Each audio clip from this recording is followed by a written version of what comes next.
I've been jumping off the deep end. Don't get no sleep on the weekend. They say I'm weak, them niggas reaching. I'm a god, I ain't even gotta pretend. Watch me ball, cause these niggas ain't got no defense. I've been sinking my shots from the deep end. With them sharks in the water, yeah, them demons. Ain't talk to God, I think I need to repent. I need to What's good? It's your boy Soldier Sam here with episode number 3 of Gualla Talk. Gualla Talk podcast is a podcast where we show love to great people doing great things. And today I got a legend with me today. His name speaks for itself. Banky Pound. He did a life sentence, 33 years, correct? Absolutely. Yeah, he did 33 years, and he's doing some great things now that he's been free, and we gonna talk about some of that stuff. You got anything you want to say to the people about something they should know about you? My name is Banky Pound. You can catch me on my YouTube channel, Banky Pound, and stands for positivity. Everything I do is about positivity. I got a motto, say, feed the positivity, starve the negativity.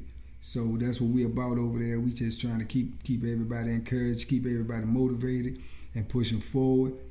I did 33 years in prison. This month will be my 1-year anniversary of my liberation. Okay. So I'm just out here trying to get my life back together and trying to help some other people keep theirs together. Okay. That's super dope. Since you've been home, we can see that you've touched a lot of people with your story. How does that make you feel? Oh man, that's amazing. Sometimes it's overwhelming, because, I look at my situation, for 33 years where I come from, your voice is unheard. So, I've been speaking for a long time, just want nobody listening. So to get out here and to, be this well received by so many people, is amazing, man. Shout out Team Banky Pound too, man. I got almost 28,000 subscribers on my YouTube, man. So that's amazing. Every morning I wake up, man, I just feel thankful and blessed, man, that so many people, understand my struggle and resonate with my struggle, man. And that's overwhelming sometimes, but it's a blessing. Let's talk about your upbringing. Where are you from, first of all? I'm from D.C., but I lived in Virginia. I got locked up in Virginia. I lived in Virginia the latter part of my years. I got locked up when I was 19, going on 20. So, I'm originally from D.C., but I was, between D.C. and Virginia. Okay. And what year did you get locked up in? I got locked up in 1987. 87, 2 years before I was born. Wow. Yeah, that's amazing. What in 1987? Your style had to be different. Like, when you got out, what was the culture shock as far as like the style and dressing? Oh man, the style. I don't know. Styles for real, whether you know it or not. Most styles they just reinvent it, man. They just come back around. Most things that y'all got in style, they still in style today. Or that we had in style, they still in style for y'all today.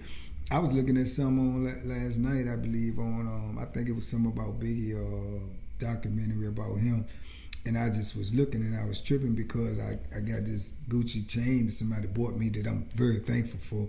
But I seen on there that they was talking on the documentary about how popular this exact same chain was, and this was in the 80s. In the 80s. In the 80s, you know what I'm saying? So since I've been wearing it on my YouTube, people saying, "Oh, you got that old chain on," but you know what I'm saying? I say it's new to me. You know what I'm saying? But things just evolve. It comes around. It be the same thing over and over again after a certain amount of time. The dress and all that be different, but be the same. But the stuff that was shocking to me out here, like the cell phones, the technology. That's amazing, you know what I'm saying? The whole world has changed and evolves around cell phone, you know what I'm saying? That was an impossibility back then when I was coming up. How long did it take you to adjust to the cell phones? I'm still adjusting to the cell phone. I'm still adjusting to it, right? In some aspects, it's a lot of stuff about the phone I don't know that I need to go ahead and break down and learn, but I just be, using the functions that I do know.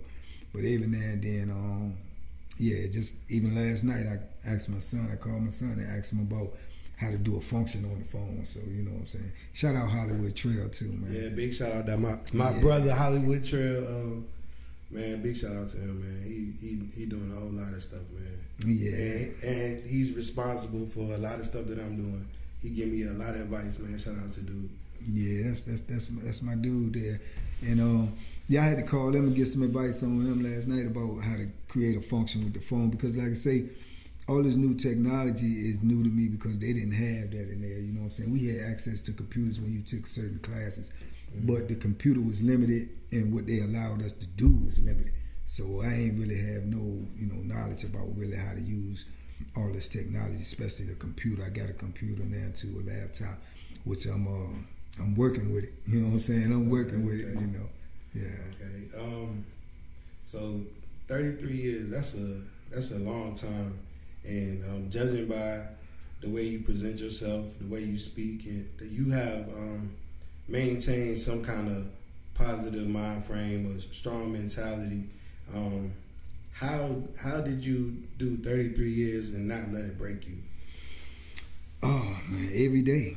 You had to do that every day. I tell people, man, I had to wake up every day with a frame of mind like, today just gonna be better, man. Today just gonna be one day closer to me, getting out. Today is gonna be a positive day. You got to tell yourself that over and over and over again. And then you can wake up and have a bad day, which 8 out of 10 times you going to have one, but you still got to tell yourself the same thing. Tomorrow gonna be better, man, because like I say, everything starts with a mindset. Mm-hmm. If you got a mindset that you're gonna survive, you got a mindset that no matter what comes at you, you're gonna endure it and you're gonna keep going. Then that's what you're gonna do. And then when your back is against the wall, that's what you got to do. You got to put 10 toes down, man, and face whatever coming at you. Right. So I had no choice. The options is survive or die. So when you face with that, it only lets you know what you really are capable of doing anyway. A lot of people say adversity, man, when they say you see what a person made of when adversity comes, but I say that too. Adversity reveals character. It reveals your character when you're in a tough situation. It's easy to shine and floss when you're on top of the world, but what you gonna do when when you're not? Mm-hmm. That's when you see what a person's character is made of. So like I say, man, I didn't do it by myself, man. I just had belief. I had support from my family. My belief in a higher power that I knew I was going to make it through the situation no matter what. So I just kept that in my mind, and I just reinforced that in my brain every morning that I woke up. I ain't had no other choice, Wow. What did you do to pass your time? Oh, I used to box in there. Until they took it away. They took it away like in 2006. So that was my passion. I like to box in there. It allows me to get a lot of frustration off my chest. Mm-hmm. It allows me, the byproduct of it was you stay in shape, you stay active, you stay motivated. You got something to do every day. Every day, this is like out here in life. Every day you wake up, if you got a purpose, if you got something to do, then your mind is always working. So if your mind is always working, man, you're always in motion. You got to stay in motion. And that's what I did when I was boxing. I woke up, I work out, I go run, then I come back, I work out some more, I go train, I go spar, I jump rope, I study boxing, I read about boxing.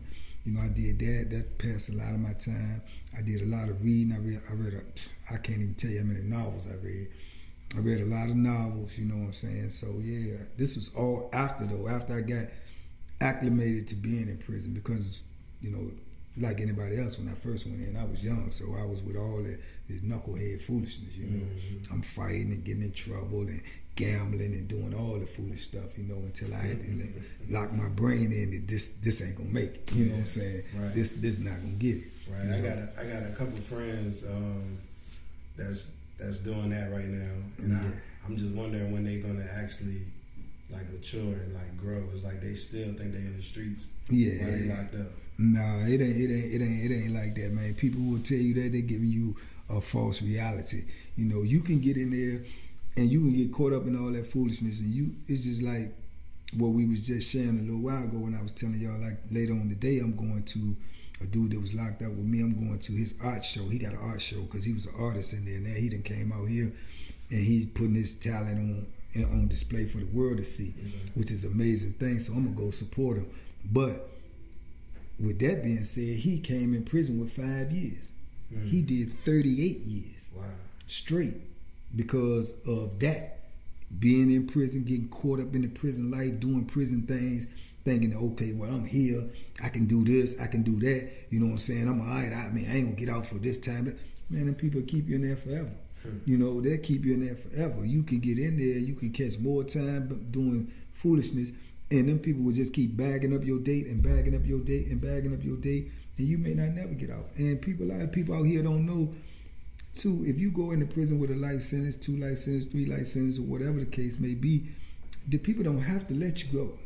You know, a lot of people don't understand that. Nah, they do not have to let you go. If you got a life sentence, when it comes time for you to go up for parole, you go up for parole, and if you don't make it, then you go up the following year.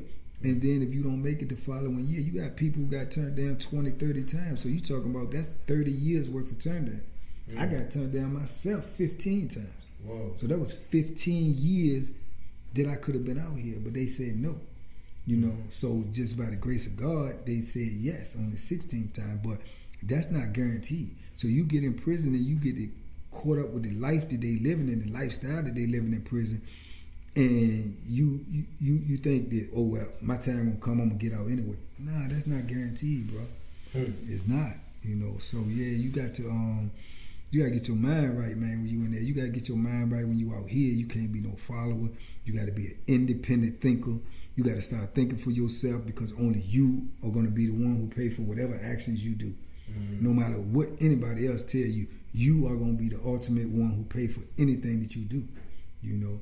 And a lot of dudes don't understand that, and they use their ego, man. They driven by ego, which all of us have, but men have strong egos, you know. And my acronym for ego is, I say that's every guy's opinion of himself. That's just your opinion. That's powerful. You know, yeah, that's what I feel that you know, your ego is. That's just every guy's opinion of himself. But that may not be the reality to the world. Right. That's what you think of yourself. That's why you ego driven. Right. But you have to humble yourself and realize, man, that, you know, the world don't revolve around you. You know, and you can get caught up in situations, man, that you just can't get yourself out of. So, like I say, don't do what you think, man. Think about what you do. Right. You know, and that's a big difference. You know. I see, like a lot of people that get locked up, they end up like joining gangs and things like that to survive. Right. Would you recommend joining a gang, or just doing the time by yourself and figuring out your way? Yeah.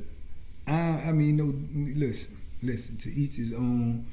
I don't knock them cats. Whatever they do, they feel what they got to do for themselves. Right. But if you ask me, would I recommend it? I would say no. You know, I did 33 years. I did 33 years by myself. You know, I wasn't involved in this gang, that gang, this. I wasn't involved in none of that. I'm by myself because, just like I said, I got to pay for my actions. Nobody else. You see what I'm saying? When you in a gang, or you being told what to do, or you're doing something to appease someone else, that's not going to suit you in the long run. Right. You see, if I'm in a gang and I go do something that they tell me to do, and then I got to do the time, the whole gang ain't got to do the time. You know, if it be repercussions that come behind that. See, I used to tell the young cats in there, when they tell me that they in the gang and stuff in there, this is after I was seasoned and I've been in there a while. I used to always try to get the young dudes good advice. If I can't give them no advice at all, I'm gonna give them some good advice or nothing at all.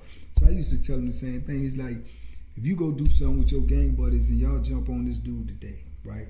You got 10 years to do. So then next year you get transferred. You on a whole nother institution and you run into them dudes, and where your gang buddies at? They not with you. Right. You gonna have to pay for that. So like I say, every action there is a reaction. So everything you do, you're gonna have to pay for yourself. If you went to prison by yourself, then you do your time by yourself. So I wouldn't recommend you getting in no gang. I wouldn't recommend you getting involved in gambling. You know, if you drinking or smoking or whatever before you go in, you know, that stuff is available for you in there. But I wouldn't even recommend you do it because it's like 10 times higher the price than it is out here. And like I say, it's a price to pay for it too. Ain't nobody giving you nothing in prison. Everything you get, you got to pay for one way or the other. So I wouldn't recommend none of that. I would recommend you go in there, you do your time, man. You try to get focused. You try to become a better person than you was when you went in there. You look at your mistakes. You try to figure out what's the best path for you to become a better man. And you use that time to do that. And, you know, if you really serious about it, that's what's going to happen. That's what's going to happen. But I wouldn't join nothing, man. I would just be working on myself, you know. What advice do you have for the younger generations of people that glorify prison time like it's a rite to passage? Man, let me tell you something. That's the worst thing. When I actually, like today, this morning, I stopped in a barbershop and I was going to get a haircut in a barbershop that I had never been in before. So I was talking to them because they was taking by appointments and stuff. So I wasn't able to get one, but they started talking to me. And I got my little cards about YouTube and I passed them out. And they was like, oh, okay, well, what's your platform about? So I was telling them it's about positivity, this, that, and the third. But after that, they want to know where is this coming from. And I tell them I was incarcerated. Every time I have to tell someone that, and I had to say I was incarcerated for 33 years, to me, it's like a jab at me. I feel, I don't even feel good saying that. You see what I'm saying? So it's no badge of honor that I did 33 years. It's no badge of honor that I survived 33 years. That's a blessing that I survived 33 years because I know a lot of people don't. And the ones that do, I know they don't survive mentally. So it's just a blessing for me to be out here and to be able to have my mental faculties, my physical faculties. But it's definitely not a badge of honor, man. 33 years, do you know if I've been out here now, this month is my 1 year anniversary, and the things that I'm trying to accomplish and get going right now, can you imagine what I could have did in 33 years? That's life wasted, man. Right. That's life wasted. So whoever's saying that it's a badge of honor is foolish. That's foolish thinking, man. That's foolish thinking. Listen, I tell people all the time is the most valuable commodity on earth. And I used to ask them young dudes that had questions and stuff like, what's the most important thing in this world to you? And 9 times out of 10, a person will say, oh, my mother, my father, my kids, this, that, or the third. It's not. It's time. Because if you take time out of that equation, none of those other things exist. If you run out of time right now, what good are you to your kids? What good are you to your mother, your father? Nothing. So time is the most important commodity on this earth. So when we choose to waste that time, like being in prison, because that's the most obvious place where you just wasting time, because you being removed from everything that you love and everyone you love. You see what I'm saying? So you sitting there just wasting time. So how could that possibly be a badge of honor? You giving away something that you don't even know what you have left. Who knows if they're going to live next 30 years or the next 30 seconds? So how could you afford to give that away? If somebody asks you for some money, would you give away your last if you don't even know where you got any coming in? Right. And you talking about your life. You giving away parts of your life which you don't even know what you have left. I could have did 33 years and walked out here and got killed in 33 seconds. It would have all been for nothing. For nothing. So now it's never a badge of honor, man. It's a learning experience, man. It's something that you should take and try to do what I'm trying to do. Give that knowledge to somebody else before they make that mistake, before they make that wrong path. You got to, like I say, you got to think about what you do. Do not do what you think. A lot of things may come across your mind, but you got to think about what you do. Don't do what you think, man. I like that. Yeah, you got to stop and pause, man, before you make an action, man. Because like I say, life is precious, man, and we don't know what we got left on this earth. We don't know it all. Right. And look at all the crazy stuff coming. Now, when I came out, this corona thing was just started, and people was even crazy enough to be saying to me, man, you came out at the wrong time. When is the wrong time? I've been gone for 33 years. You know what I'm saying? I would have came out here in the plague. Yeah. You know what I'm saying? When they opened them doors. So, like I say, I don't know what tomorrow brings, but I know I try to live my life today and just be thankful that I'm out here, man. I'm out here with my son. I'm out here with my daughter. I'm out here with my grandkids, my mother, my family. And to me, that's good. That's good. I'm good. If that's all I ever have in life, I'm good. Mm-hmm. You know what I'm saying? Let's talk about that. The reconnecting with family. Like how was that? Oh man, that was amazing, man. That was amazing. It's a lot that I experienced this year, man, that I hadn't even experienced in life, man. It's just like Trail, man. You know, I have 2 kids, you know, Catrell and my daughter Shaquinta. And the crazy part about it is they had never even actually seen each other physically. You know, and I was able to make that happen. So that just was, you know, that was something that touched my heart. I was able to make that happen, man. Me and him went to her birthday party, and you know, they was able to, you know, actually be face to face. So that was just a beautiful thing, man.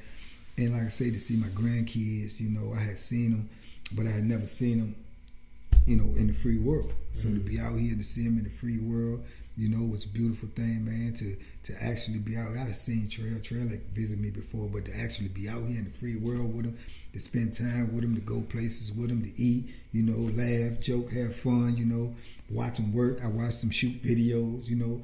All those things is amazing to me, you know what I'm saying? It's amazing to me. It's their everyday life, you know what I'm saying? But to me, it's amazing, you know what I'm saying? You get to see it from now you're not just hearing about it, you get to actually see it. I get to actually see it, you know what I'm saying, and be a part of it. You know, when you're on the inside like that, you know, like I say, everything going on, you get secondhand. You don't never, you know, everything, you going to get the after effect. You're never going to be right there when it happens. You're always going to have the after, or try to create a visual in your mind. So to actually be here, man, and to be able to experience these things, to be around my mother, that I had seen for years and years and decades, man, just coming in the visiting room, to be out here, that I can hug her, I can see her, I can sit in, I can eat her food, I can talk with her, I can laugh with her. It's an amazing thing, man. These are things that had crossed my mind doing 33 years that I may not never experience. You see what I'm saying? But I'm blessed enough to do it, so I just enjoy it every day, man. Those are the to me, that's the real currency of life. Absolutely. Is love and family and all of that stuff. Like, absolutely, there's no dollar amount that you can put on those moments. And you said that so poetically, because I used to use that as an analogy as well too. You know what I'm saying? I used to say love is like, you know, X squared, love equals time. What you love is where you spend your time. Right. Why do you think it's so important when people want to be rich, they want to be millionaires and billionaires? What is the greatest perk to being a millionaire and a billionaire? The greatest perk, freedom, is to be able to do what they want when they want. That's the greatest perk. If I'm a billionaire, I don't have to get up and move on nobody's time but my own. Right. I'm never going to be in a position that I don't want to be in because I don't have to. Right. I ain't never got to go around nobody I don't want to be around. I ain't never got to deal with nobody I don't want to have to deal with, because I have that luxury. You see what I'm saying? And you can best believe you never going to find a billionaire hanging at a place that he don't want to hang. Right. Because he don't have to. Nope. You see what I'm saying? So he spend his time with where he loves. So love equals time. Somebody tell you they love you and they ain't, you know, that's verbal. But where's the physical? Where they ain't showing it to you? If they love you, they gonna want to be around you. They gonna want to be with you. They gonna want to help you. They gonna want to see you doing good. They gonna want to laugh with you, experience things with you, because they love you. You know what I'm saying? So that's what real love is. Love equals time. So you right, time. You know what I'm saying? Time is the currency of love. That's what it is. You spend it. That's like you spend your money. You ain't gonna go buy nothing that you don't want to buy. You know what I'm saying? Right. Unless you paying a bill or something like that. But when you got the choice to spend your money, you spend it where you want to, right? Right. So if you love somebody, that's where you spend your time. Speaking of which, when you came home, what was the first thing that you did? First thing I did was hug my mother, man. I hugged my mother, man, and I was just so happy to be able to do that in the free world, man. We was riding home together, man. We was riding home. I was calling everybody, you know what I'm saying? I was calling people and talking to them and everything. I surprised my daughter. I rode up on my daughter and surprised her. She didn't know. I called my grandson and told him I was coming over there to make sure that he opened the door. It was gonna be me, so I surprised her. I'm glad she had a heart attack, you know. So I did the same thing with Trail, you know. My sister called him over there, told him to come over there. He knew I was coming home soon, but he didn't know the day. I was there. he walked in the house and I just came around the corner, you know, shocked him, you know what I'm saying? So all those are memories that, you know, it was awesome to me, you know what I'm saying? It was just awesome, man. Yeah, because I remember Trell saying you was going to come home later than when you actually came home, I believe. Yeah. Like, yeah, I think you come I was home. trying to get home. I was trying to get there before his birthday. You know what I'm saying? Like his birthday in a couple of days. Now I got here a couple of days later because you know those politics of the prison. But yeah, I was already finished doing my time, but they just had to get all the paperwork and all that stuff together. But yeah, I was trying to get out here for his birthday, but I did shock him though. You know what I'm saying? So you came home, and you fell into success. I wouldn't want to say fell into success. Success found you. Yeah, I mean, I was home just for a little while, man, and a guy got in touch with me. I think I might have been home a month, maybe 2. And a guy got in touch with me, wanted to do an interview with me on the After Prison show. Shout out Joe. So I go do the interview with him, man, and he just told me he just wanted to talk to me about my prison experience and my life or whatnot. And you know, like I said, that's a blessing to be able to talk about it if it can help somebody, if it can give somebody some type of insight and some type of knowledge, you know. Mm-hmm. So that's what I did. I just was telling them, you know, my situation, my story. So evidently it got a lot of views or whatnot. So he called me back. He wanted to do a part 2. I went ahead and did the part 2, and then he just asked me other things that I was doing in prison. I told him I was boxing, and you know, my passage was like cooking. I like to cook. You know, cooking was therapeutic to me. You know what I'm saying? I cook, man. I just get in my own zone, cut my music on. Either cooking or working out was therapeutic to me.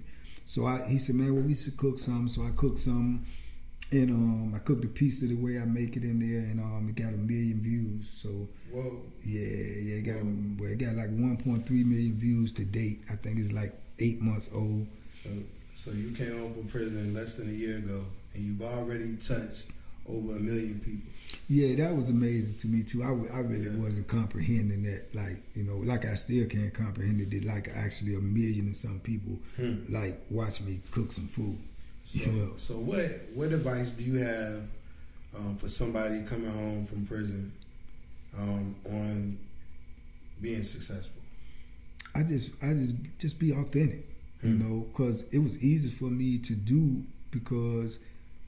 You know, everybody kept asking me, like, "Won't you want nervous being on camera or whatever?" And I was like, "No, I'm just talking to one dude, just like I'm talking to you now." That's how I looked at it when I did the interview with him. I was just talking to him.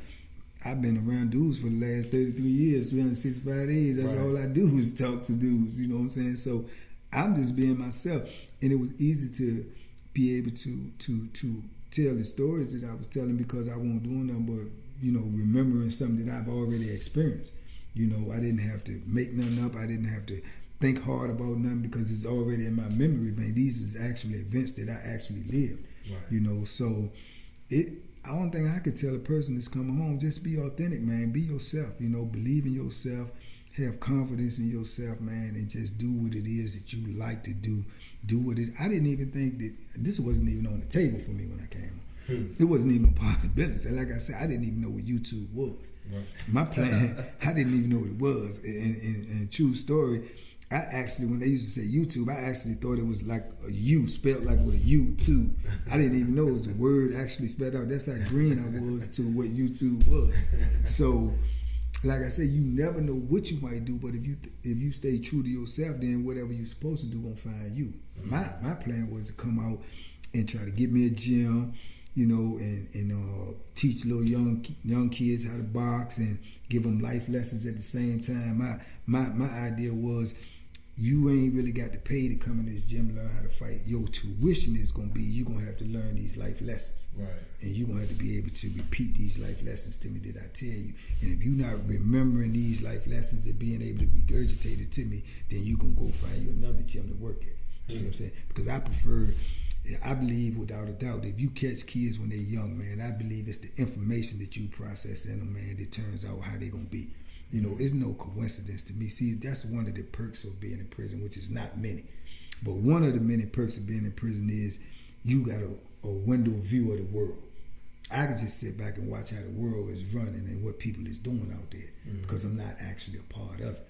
So when you look at it from that perspective, I used to look at people, you can look at the world today, almost every people that you can name that's successful in any genre that you could think of, you can trace it back down to they was taught when they was a kid. You know what I'm saying? It has something to do with it. It's just like when we in the poverty, a lot of us in the ghettos and stuff, we go to drug dealing or we go to stealing and robbing because that's what we around. But if you take and look at all the successful people, look at how there's no coincidence that they successful. It's by design.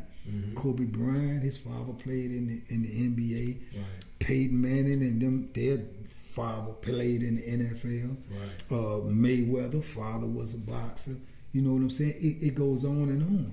It's almost like that saying, what they say, the community, you're a product of your environment. You're a product of your environment. So why can't we turn around and teach our kids when they're younger success? We could teach them success. We got to teach them. You got to breed them from when they're young to be successful instead of yelling at them, screaming at them. And see, one of the main things that I know when I was growing up, and it's been passed down from generation to generation to generation to generation.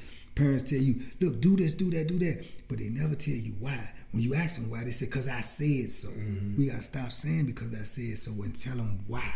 Yeah, see what I'm saying? That's my stance as a father.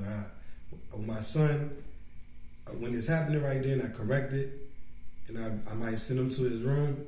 I give him time to think about it, and then I go in there and I explain to him why I said what I said, why I did what I did, why what he did was wrong. You know, and that's right there. Yeah. You have no idea how far that is really gonna go, and you also creating a new thought process for him, for your generation, for your bloodline, because he's going to turn around and do the same thing to his kids and so on and so forth. You see what I'm saying? And that's what you got to do. You got to change the mindset. I got a piece of philosophy. If I know how to mention that word a lot of times because I read a lot of philosophy. I studied philosophy for about 17 years. So, and one of my philosophies is to, if nothing changes, nothing changes. You see what I'm saying? So you got to change something if you want something to change. You can't keep doing the same thing and expect something to change. If nothing changes, nothing changes. That's insanity. Yeah, you changing the culture now by the way you treating your kids. That may not have been the way you was treated, but it's because that ain't the way your parents was treated. Right. And so on and so forth. So you got to change the culture. Right. You know, and when you do that, you're going to start seeing more success. And you're gonna change your whole bloodline, man. Right. There's it's a lot of things. Sometimes I'd be like, man, I wish my mom would have did this with me, or I wish she would have showed me this, or my dad would have done this. But what I had to realize is they did the best that they could do. That's right. With what they had, but they did it different from where their parents did it. And it's up to me to do all those things that I wanted my parents to do. Is like take my passion seriously. So my son wants to do music. He got a project out right now. I seen my man before. He rap for me. Yeah, so that's what he wants to do. He's 6 years old, and I let him come down here and watch us record songs. Yeah, and all of that. He soaked all of that in. Man. Yeah, be the change that you want to see. You know what I'm saying? Be the change that you want to see. You know what I'm saying? And that's the best way to live life, man. You be the change that you want to see. And like I say, man, you can't, my parents, your parents, whatever, they did what they knew. You know what I'm saying? They did what they knew with the information that they had. Right. You know, now when we got new information, then we got to use that information. Right. You know, so yeah, that's a good thing you're doing with your kids, man. Right. Like watching your YouTube videos, man, you come up with some creative ways to make some what looks like some delicious food. Oh, it's delicious. It's most definitely delicious. It looks delicious. Pure deliciousness, they'll tell you. Yeah. But yeah, man, because when you was in there, and it's the same thing, like I say, you have to be creative. And me, I'm the type of guy, I'm a visual learner. So I can watch somebody make something, and then I can look at it and tell how I can make it taste better. Right. And that's what I used to do. And I used to actually watch cooking shows and stuff like that as well. So yeah, it's a lot of creative ways in there to make things, man, and to make food, man. There's a lot of things that people have never eaten, and if they ever had a chance to eat, they would be amazed at how good it tastes and you know, the way the food, you know what I'm saying, it comes out. They just be amazed because it's nothing that they ever tried before. Right. But, you know, yeah, I have a lot of experience in that cooking, so I got a lot of different recipes, man. But most definitely, it's I enjoy it, man. Like I say, it's therapeutic. A lot of people be asking me, well, why you cook all of that on your channel, man? Why you don't use the stove and this? I said, because I ain't had no stove in there. Right. It ain't like I can't use a stove. I fix food for Trail on the stove since he been home, and he loved it. You know what I'm saying? Right. And I can cook on the stove, but I do that to show them what you have to do when you in there and how you can be creative in there. So that's why, you know what I'm saying, I do it like that. But yeah, I most definitely like doing it. So what's next? I can see a whole bunch of different things you can do with your brand. Like, you can have a restaurant. You can have, I can see a whole lot of different things. Yeah. Like you said, a gym. I definitely got the gym on my bucket list, man. That's something that I want to do. That's my passion.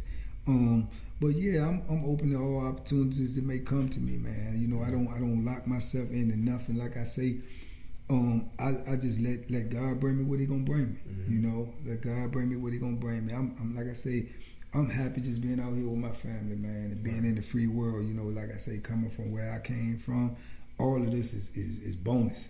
Right. You know what I'm saying? It's bonus. You know, this is 1 year right here, so the sky's the limit, man, and that's how it is for everybody. You know, like I say, just follow your passion, man.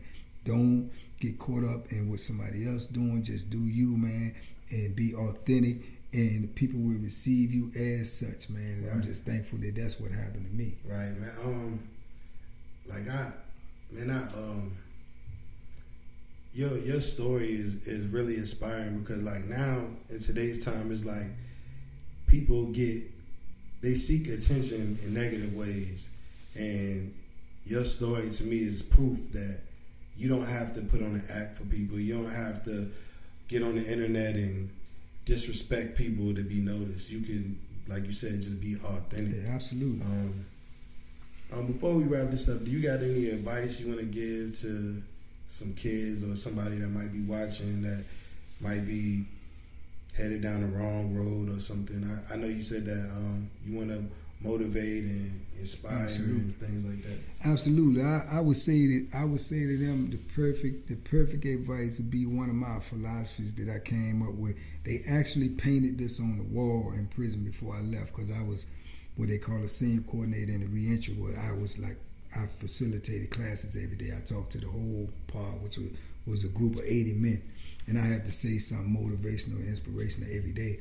So I came up with my own sayings and my own quotes and stuff, and two of my philosophies was painted on the wall before I left, because they felt like I did such a good job. Now that's something that I'm proud of about prison. You know what I'm saying? And one of them would be the advice that I would give to them, and that is this: don't pretend to be who you don't intend to be. Do not pretend to be who you do not intend to be. That's my philosophy. Because you get out here and you get to acting like you say, being your authentic self. If you putting on an act for yourself or for somebody else, it's never going to last. Because eventually you're going to have to come back to being you. Right. So be yourself, man, and let people receive you as yourself. When they receive you as yourself, you know it's authentic. You know it's real. Right. You know. And my other philosophy was, we was in prison, but it's the same thing out here, is to do what you got to do in here so you can do what you want to do out there. Right. But it starts right here. Right. And that's the same thing to these young cats out here. I would tell you, do what you got to do now so you can do what you want to do later on. See what I'm saying? Because selling drugs, robbing, stealing, shooting, all of that ain't going to get you nothing. It ain't going to get you nothing but either in penitentiary or in the graveyard. That's a fact. You know what I'm saying? People can say that's an old cliche, but that is a fact. You see what I'm saying? It's the law of attraction. That's right. And if you turn around and apply that same energy, that same hustle into something legit, guess what? When you become successful, they can never take it away from you. They can never take it away from you. If I gain $10 million by selling drugs or doing whatever it is that I'm doing, and I get a 4, 5, 10 year run with it, and they come take it the next day because they can, just like that, it was all for nothing. But if I do that the hard way, the successful way, you know, hone my skills, practice, study, do whatever it is I have to do, and obtain that the right way, no one can ever take that from me. Right. You see what I'm saying? So that's what I would say, man. Put your efforts into something that can't be taken away from you. Put your effort into something that's going to bring you what you want out of life. But you got to do it now. It ain't nobody in the NBA. It ain't nobody in the NFL. It ain't nobody in the movies. It ain't nobody in a position that we call ourselves looking up to just got there overnight. They started years when they was young. Right with what you at right now, you got to start years now putting in that work, and then the success will come later on. The people we just seeing the byproduct. We seeing the end result. But them people put that work in. They did what they had to do to get where they at. Ain't nobody wake up and go to the NBA. Right. Them people been dribbling the basketball, man, since they were 4 or 5 years old. Right. So you got to take that in consideration when you trying to get fast success, which is another one of my pieces of philosophy. When I say success, my idea on success is this: you cannot take the elevator to success.